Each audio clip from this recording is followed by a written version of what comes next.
خوش اومدیم به این ویدیو. اومدیم با این ویدیو که تسخیل کنیم. اگه نتونستن اینا رو باید یافت خورمونشون، اگه نتونستن این 3 تا چالش رو انجام بدم تمامه.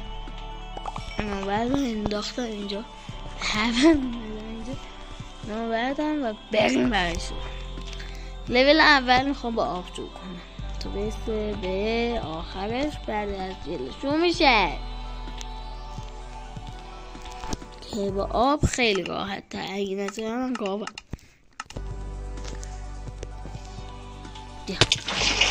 آقا نمیدونم، همیشه من اولش لید مالم و این همه میره به سخت ها راحت تر میتونم کلاس کنم. نمیدونم همینجور من نمیدونم همینه دیگه.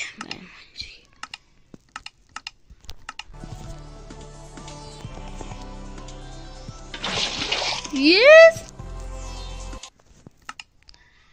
هی باید بیام اینجور.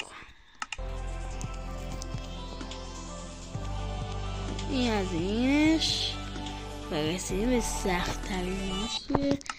فکر نکنم اینجا بتونم.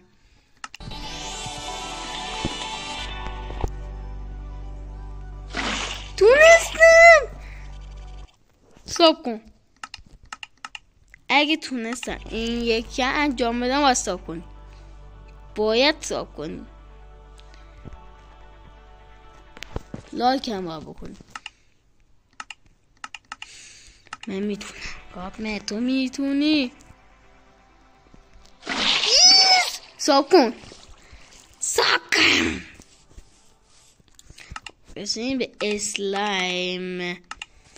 و اسلایم دیگه هیچ خیلی میتونم، ولی من با این اسلایم ناموس مشکل دارم. مشکل ناموس. نگاه من با این مشکل 3 بار فرصت دارم فقط.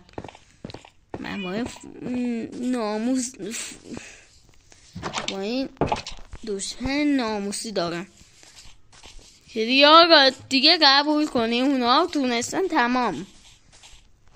ولی چالشی برای خودم گذاشتم. باید از یه جا ببین یه کاری من میکنم. 4 تا بلاک من به این صورت میذارم، میام به همچین ارتفاعی به این سمت خیلی میام بالا.